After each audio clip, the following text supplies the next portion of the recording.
Hi, welcome to the Attitude Shift. I'm Donna M. Butler. I'm in an actual garage tonight. I'm in the garage tonight. And it wouldn't be a show about shifting attitudes in a garage if I didn't have my lovely wing woman, who I felt like I haven't seen him forever, looking pretty as always. I mean, you're just starting to really glow. I love this G+. Siobhan Shaw, how are you, darling? I am great. And You look good. so much. I think I've got my summer glow coming. I got a little tan this weekend. It was a garage sailing weekend, so I was out all day, Saturday and Sunday, selling my wares. Ooh.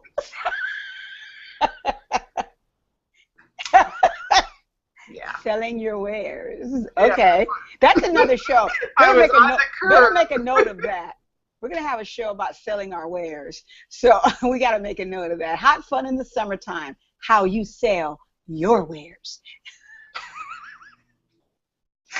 Okay. That sounds like fun. Speaking of tan, do you see my tan line? Look at that. Yeah, that's pretty impressive, actually. Can you tell the audience why you have a tan? Because I was I live in Louisiana, but that's not where you got it.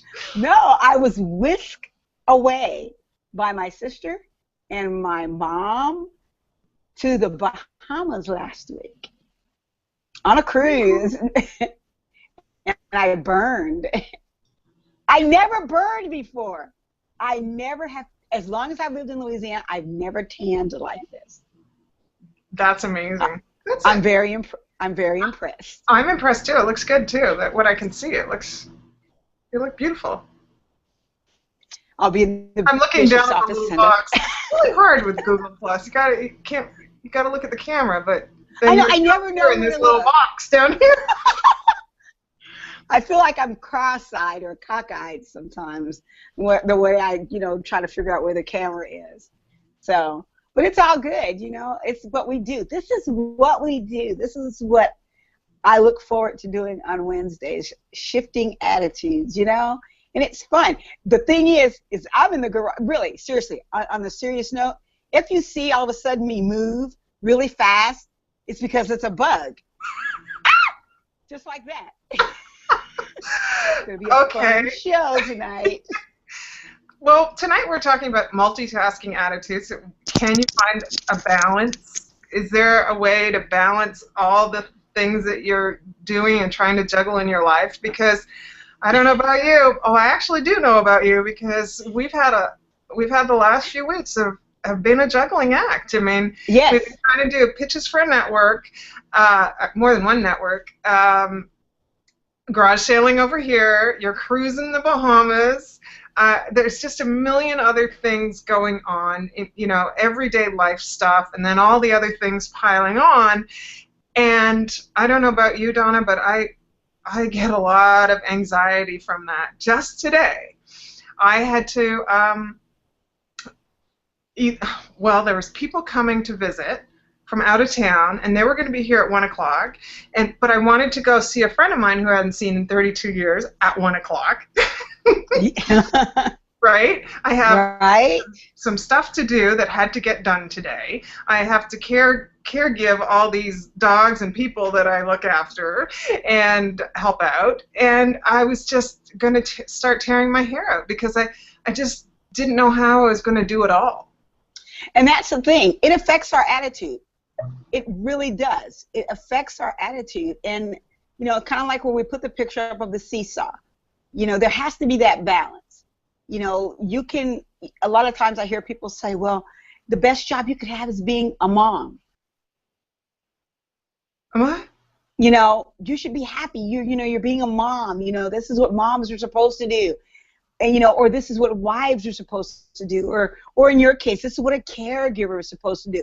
You're always supposed to be doing. But then if you stop and look, by the end of the day, one side is all weighed down because you've done so much for everyone else, and you're up in the air because you've done nothing for yourself. You barely probably brushed your teeth or ran a comb through your hair. I'm speaking from experience right now. For the last few days, barely, a scarf on my head, splash water on my face and get going, for other people. Kids are out of school now. And I stood in the middle of the floor and I was listening to what you were saying today, watching, what you were saying, and we didn't have a show topic. We were trying to shuffle so many things. Finally, I stood in the middle of the floor. I was like, wait a minute. When was the last time I even went to the bathroom? When was the last time I went in the bathroom and closed the door and, whatever.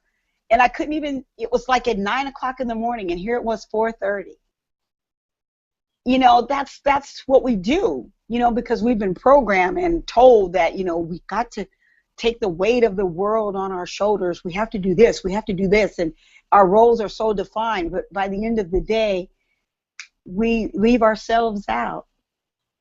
Even on the trip, Siobhan, was supposed to be so we can relax and I had time on the beach. I chased my kids, my husband, my mother, my mother-in-law, my daughter, and when I did finally sit down and, think to do something for myself, we were hustling back to get on the ship.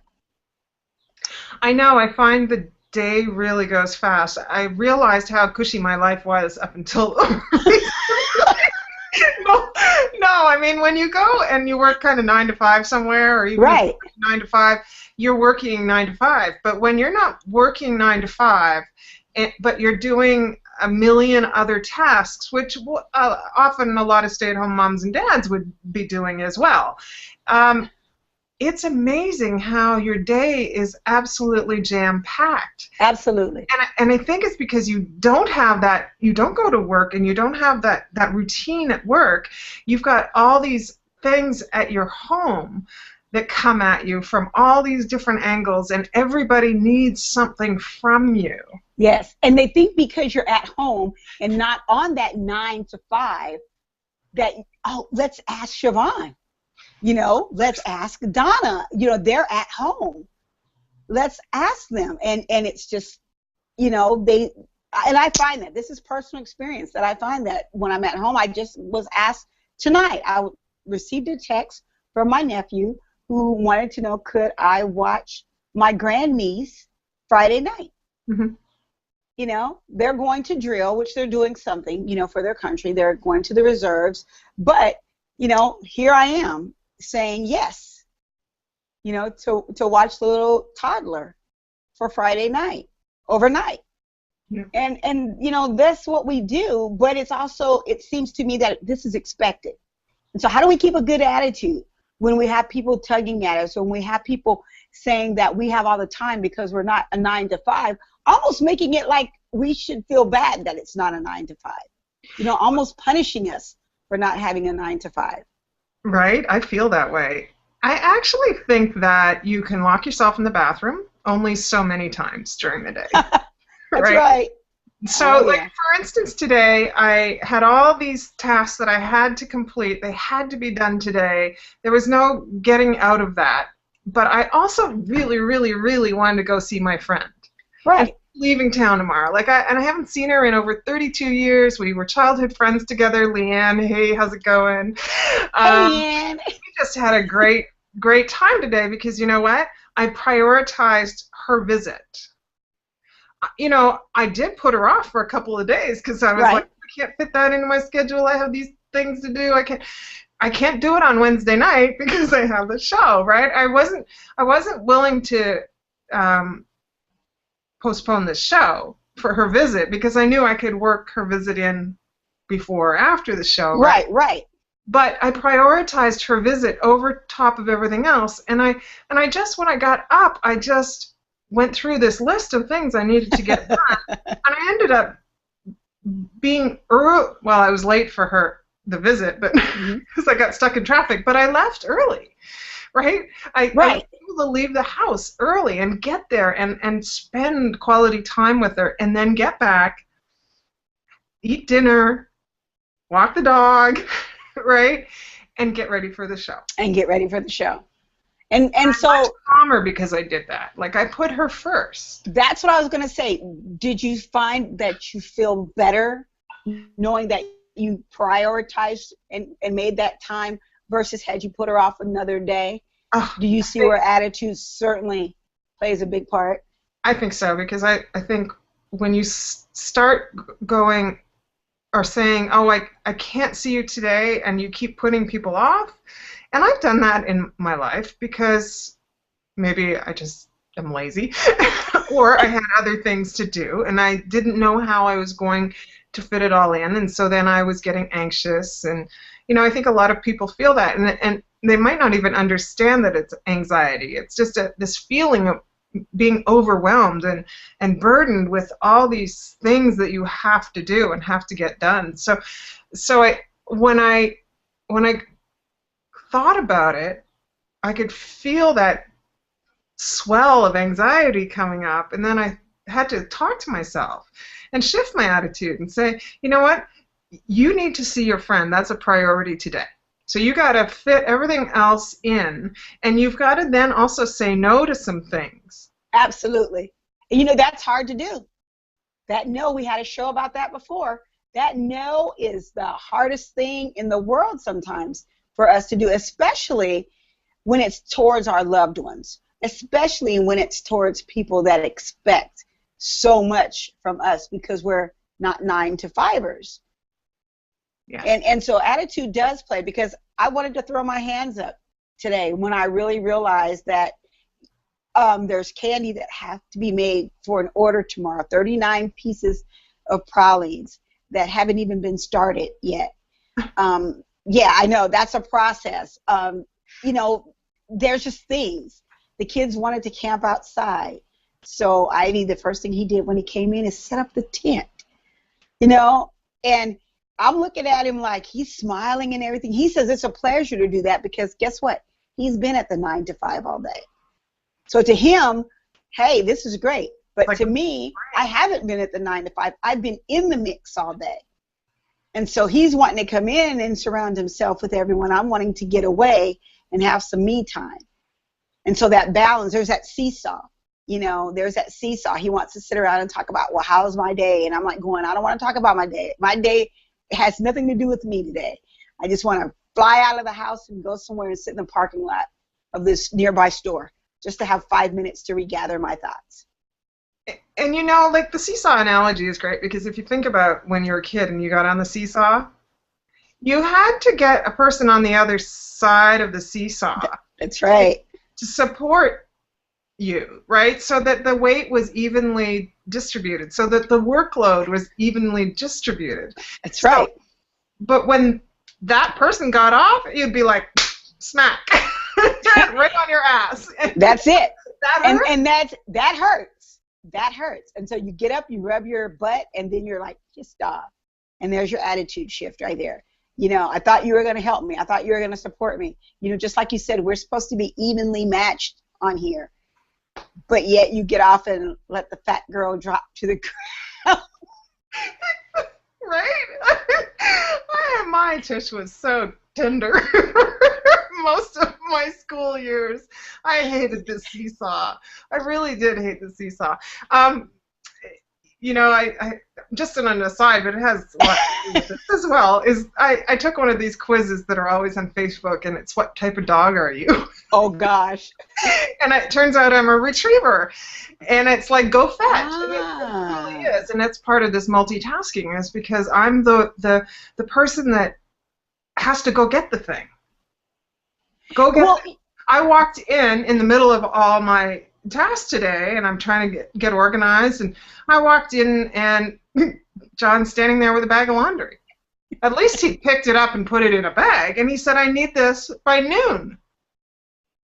It's my favorite T-shirt in there. I have to wear it today. What? I know, right. What? Go fetch. I'm a retriever. Right. So. I love how you use that. That's so true. And we don't look at ourselves that way. Because we look at it, that's just part of what we do. Right. I probably would be that, or what's the big dog with the flask around its neck? Saint Bernard. I probably would be the rescue dog. I'd probably be the droopy-eyed Saint Bernard. Poor me, I'm running around with the alcohol around my neck, but I can't have any. That's why we're friends. That's right. I'll bring it to you. Thank you. But but you hit it on the head, because it's so expected of us, and it's cool that they depend on us. John, you know, you do so much, and I know, you know, personally, you do so much. You know, you're the organizer in the thing. You know, you're the secretary, the organizer, the CEO, you know, you do all of that. But what would happen to his seesaw if you weren't there? See, we have to take it and now do the attitude flip, you know, on it. Because I thought about me, you know, oh, me, you know, I need my break to go in the parking lot. But then I thought about that later.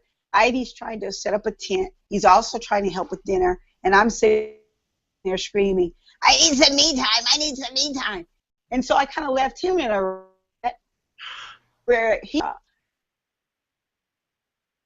right. Just like you said, it takes two to make that sucker work. And so I had to tuck my tail in and come back and get on the seesaw and say, hey, I'll help do this, I'll help do that, you know. The last thing I wanted to do on Sunday afternoon, we were having to go out to a family barbecue. I just finished a garage sale. I'd put everything back into the garage. It's still there. I haven't packed it up yet and taken it to the Salvation Army, and I haven't got that far yet.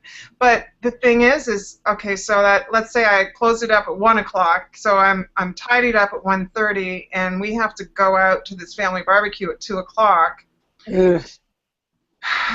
Have to go, and I also have to make sure the tables get taken back to the neighbors. Right. Wrote all this stuff. Well, we didn't. We didn't take them back. Well, we got into a little bit of trouble from some other members of the household who were taking them back. So it was kind of like hanging on our heads all Sunday and early Monday, and finally we just had to pick up this stuff and take it back, and I'm sure the neighbors wouldn't have missed the tables. It's not right. You know, it's not like they were having a garage sale on Tuesday or Monday or whatever, but it's just those kind of niggly little things that you would pick at you, where, you know, maybe sane people would actually put it off and say, I'll do that on Thursday when I can fit it into my schedule. That's right. No, that's right. Trying to pile it on.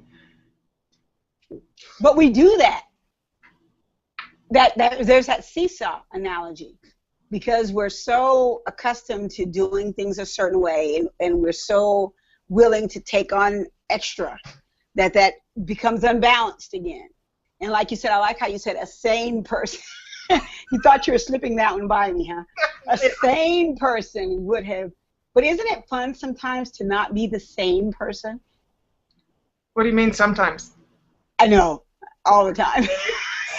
I think that some people, I'm thinking, some people are born to be multitaskers, and they can handle the stress. And I think, you know what, I'm going to be honest, I think we do. I think you and we work well under stress. We may not want to admit that, but I think we work well with deadlines. Oh, yeah. When we push the envelope sometimes to hours to get the show on, or to get the pitches out. But I think. Oh my God! Well, the person that's working on the latest pitch with us wasn't too impressed that she only had something like 24 hours to get her side of the job done. And I'm like, you're too funny, because she made a comment, and she knows I'm actually, you know, I'm joking about it. But it's like, well, sometimes that's just the way it is. All the powers of the universe can't come together to get the pitch done 5 days in advance. That's just not how it works. And we've been there, done that. It's not our 9-to-5 job. That's right. Well, neither one of us have a 9-to-5 job. But anyway. But no, it's exactly like you said, though. Sometimes people, for me, I find that I work much better under the gun, because I know I have to have it done. You know, like you threw me. I looked at my email. It's hard to look at email and stuff when, like, you're on the cruise, and I kept trying to check whenever I could. And you asked me for my bio. And I was like, remember that. My I don't bio. remember that. I was like, What bio? my bio? What bio? You know, and I was like sweating it out. And then I thought, you know what? Calm down. And I wrote to you and I said, you can do it. You know me. Do the bio.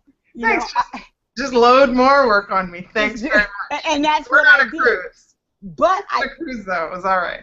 a bug just flew at my head. But but I knew, Siobhan, no, honestly, I knew that if anyone could put my bio together and get it to where it needed to go, that you could do it. You could write my bio better than family members, you know, and that's what I knew, and I felt okay after that. Even though I had a distinct feeling chaos was going on.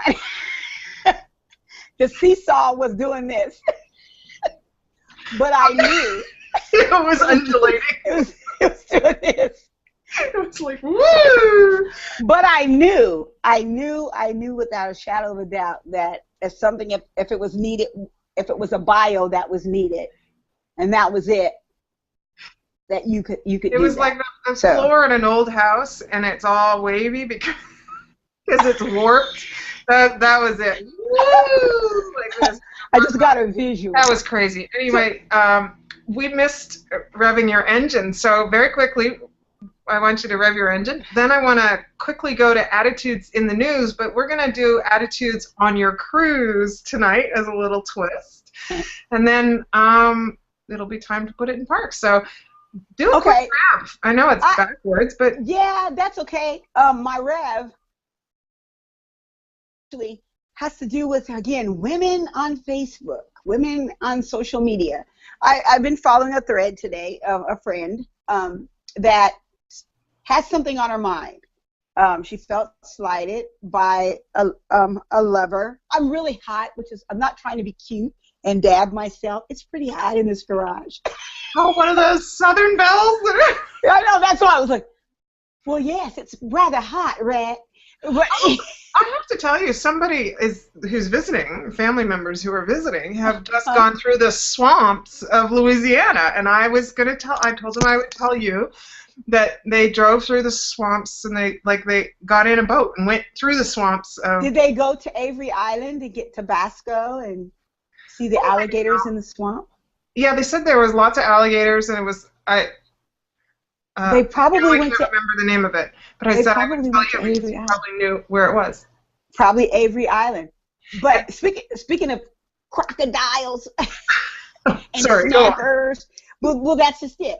She started off on a bad note. Apparently, she felt jilted, and for the entire day, she's just been building up to blasting one particular person that she named on Facebook and called her names. Oh my gosh, names, just horrible names. And she tagged her in it, and apparently this girl, sad to say, was none the wiser as to what the other girl felt she had been slighted for. And the girl didn't even realize that she had hurt her feelings. It was just a stupid thing. One small incident blew out of proportion on a thread all day. Ended up name calling, ended up just being really vicious. And so tonight I had to make the choice of deleting this person that I, had on my friends, and we've been friends ever since probably Facebook. But today she stepped out of character in such a way that I can't have that on my feed. I know both people, and I can't be a part of what's going on. So I had to make that decision. It's not so much of a rant, other than, like I always say, what you put out there stays out there. What you put out there stays. And as women, we should be more intelligent.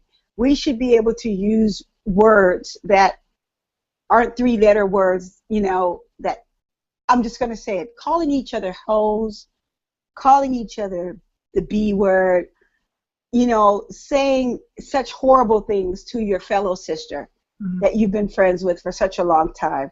It just doesn't look good at all. And, the only thing I could say is, yes, I get mad. I get really mad. And there have been times that I've been mad and wanted to retaliate on Facebook.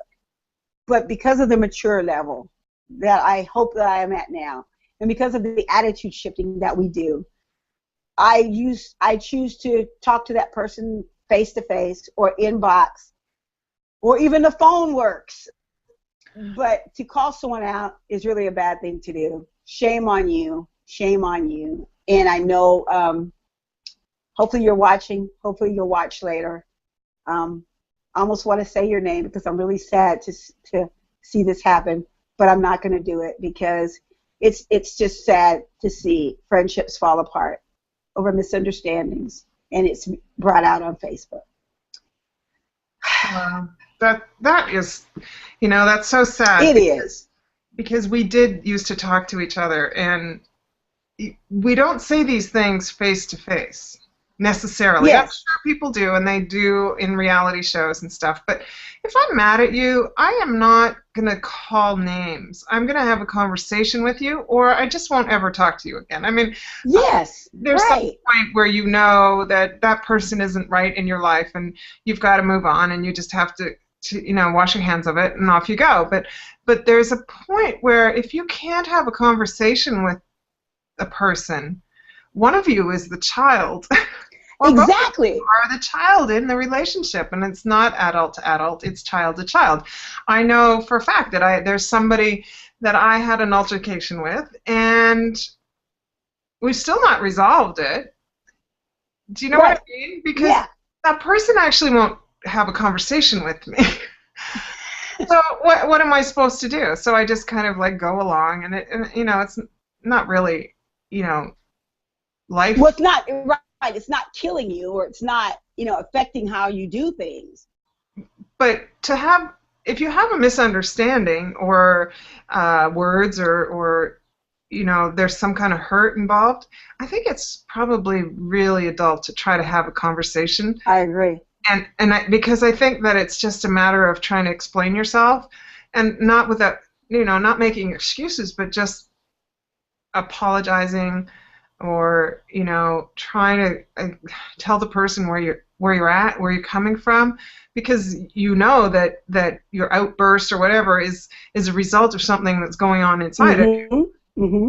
Right? Do you think, Siobhan, that it's easier now with social media for us to fly off the handle now versus would you ever say this to the person in their face? I can't imagine these two, especially the one that was doing all the the bad mouthing. I can't imagine her saying this.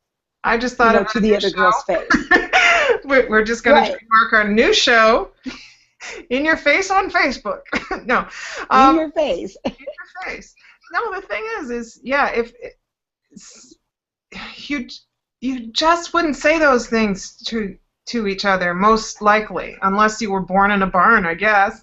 You didn't have good upbringing, and you weren't taught how to speak to people and communicate with people. But I think the majority of the population would be able to have some kind of civil conversation and work things out. Right. Especially if they maybe had a mediator involve, somebody who's objective and who's kind of keeping them from tearing each other's hair out. Right? No, you're right. And all we have to do is go and tap in what we want to say and hit that post button, and then it's out there. And you're hiding in your living room. You don't ever have to see the person. You That's right. Just, vent and tell them what you think. Just kind of like here on this show. But the thing is we should be able to talk to the person. Even if it's just a private email to the person. But doing it on Facebook, I don't like you. Yeah. You're a And I just think that, I think we become so desensitized, to talking face to face or even picking up the phone, that we just blurt it out on social media. So we've got to go on. Go ahead. No. I know we have to keep it going. Keep it going. We usually do attitudes in the news near the end of the show, and there's been a lot of news. And I do want to say one thing before we're actually going to switch it up and call it Attitudes on Your Cruise, because you have a couple of attitudes you want to share that you ran into on your Bahamian cruise. But I would like to mention that Maya Angelou passed away this week, and she was a great influence on many, many people, and may she rest in peace. And she had this quote that about attitude. And she said, if you don't like something, change it. If you can't change it, change your attitude. And I think she will be greatly missed by the world, and I think she's left her mark and left her attitude, and a good one at that. Excellent attitude. Excellent. All of us to grasp onto and carry on. I hope so. Take that. That's her legacy, you know. She was one of the people that I admired the most, because she always had that positive attitude. And though we don't know what goes on, you know, in people's lives behind closed doors, whenever she was in public, she always had something positive to say. And she looked at the world with hope. Mm-hmm. And that's the whole thing, looking at the world with hope. That hope that we can get better, hope that we can be nicer, hope that we can find happy mediums in our life.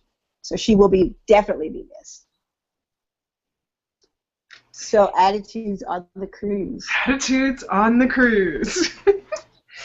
Well, first and foremost, I want to say, when you're traveling on a small city on the water, you have to have a positive attitude, because you're trapped on there with all these people. Like I said, a small city, and there's no room for attitude.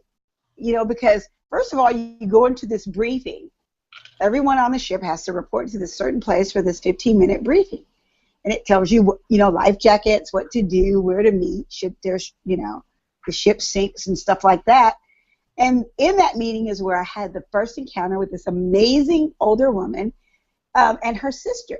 This was their 20th cruise, and they were, you know, pretty well off, and that's what they did. They just cruised around and went to different places, and they just loved doing this. And she sat next to us, and she just started talking to myself and Ivy. She talked with Michael, and she just had such a positive attitude. Well, we ended up being right across the hall from her. And so I saw her quite a bit on the 4 days, and she was nice, and she was friendly, and she talked about, you know, cruises back, you know, 20 years ago. She's been doing this for 20 years, and, you know, she talked about some of the first cruises, but in all, Siobhan, she was a very nice woman. Mm-hmm. And you would expect that this woman, you know, traveling with her sister, that they may have been a little hesitant to, you know, get close to me and my big brood, but she did. Then on the flip side of the coin, we have other people that have children on the cruise that are mean.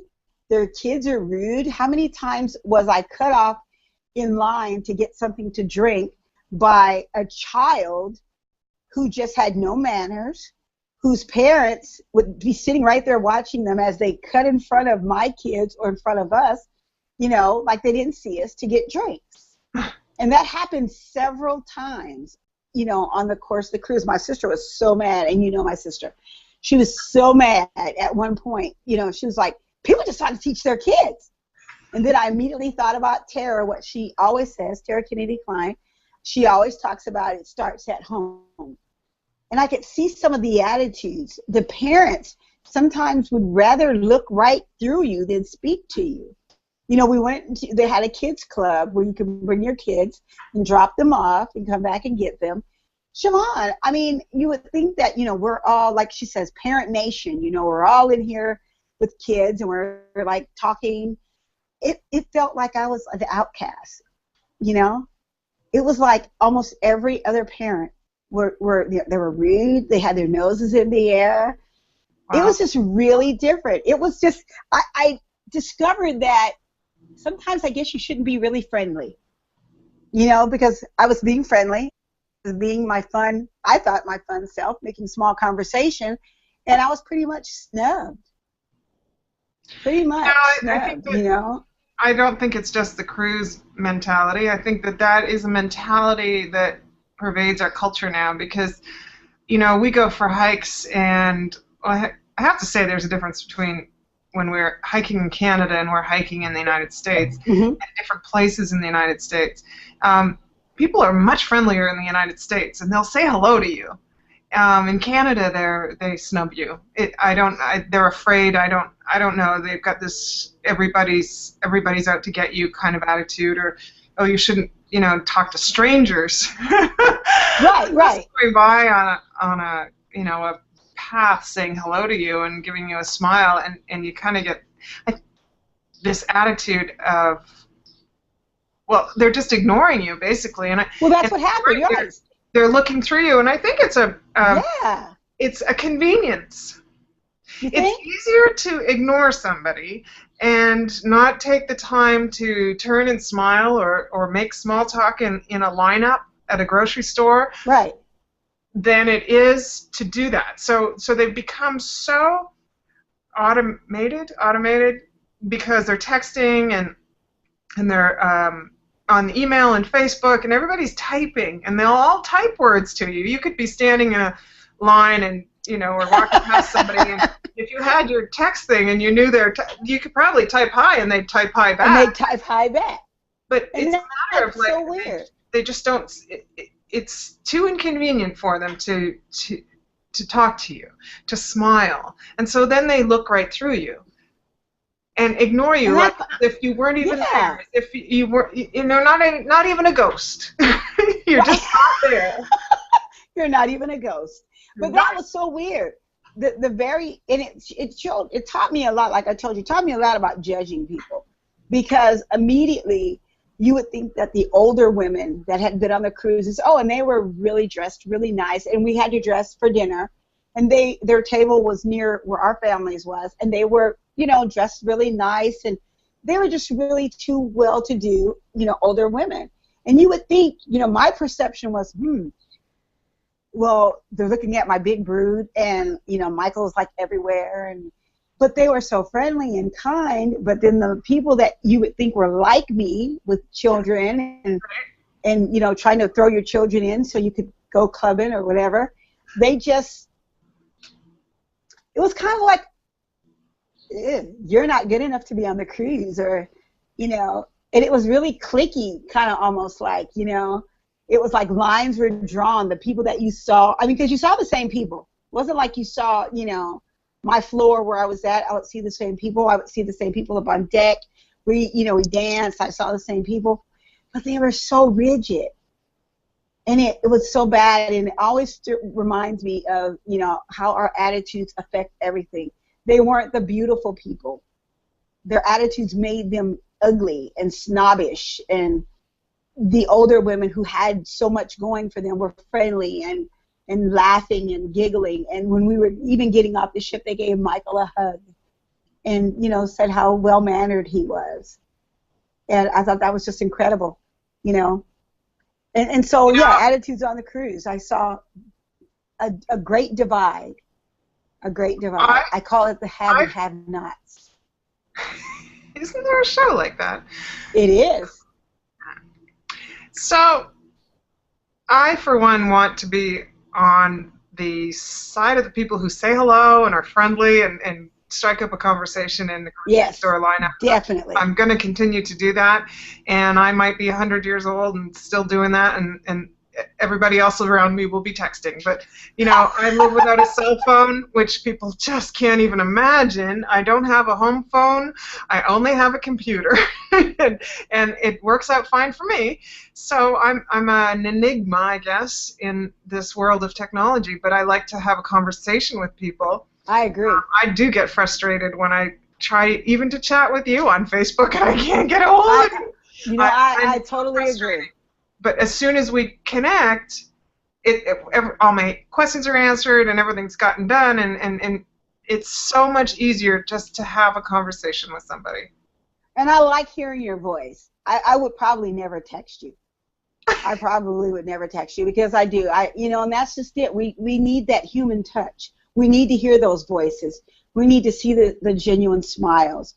And that, I was actually glad that we didn't have phones for that short time, on the cruise. I was so glad.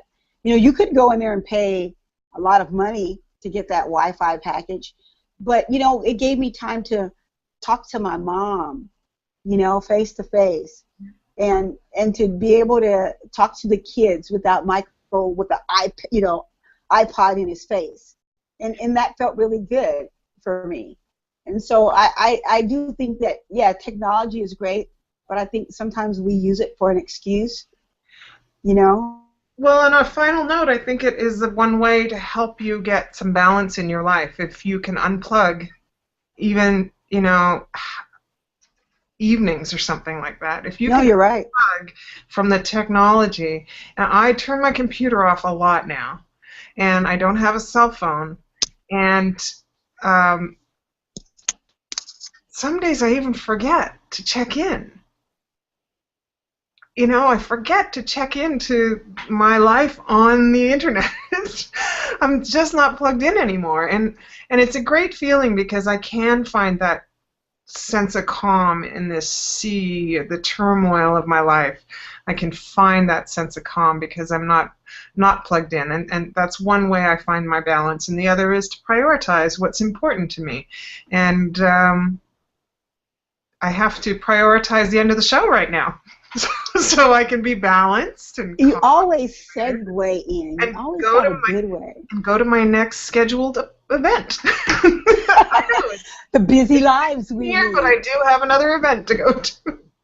Well, with that being said, again, I'm in the garage, and we do need to prioritize, and we do need to find that balance because, like we said, without balance in your life, your attitude definitely is going to hit rock bottom. No going around it. If you don't find that balance, your life will go to the rock bottom. So issuing tickets tonight on everyone that's on that seesaw without a partner. Go find a partner. Go find a partner, whether it be your husband, your significant other, your child, your parent.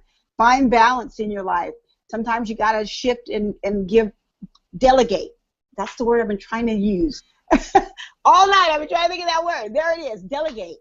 We have to delegate, and we have to learn how to delegate. We have to know that we can't take all of everything on our own because then the seesaw is going to be off balance, and then we're going to have a bad attitude. So if you have someone to ride the seesaw with you, tear your ticket up. If you don't, you've been charged, and you better go find somebody and report back to the Attitude Shift next week, same time, same channel, same great faces, and same great personalities. I'm Donna M. Butler. She is Siobhan Shaw. We don't know what we're going to bring you next week, but believe you me, it's going to be an attitude-shifting conversation and topic. Love you much, partner. And to all of you all, peace out, and we'll talk again real soon. Like us on Facebook, The Attitude Shift. Peace out.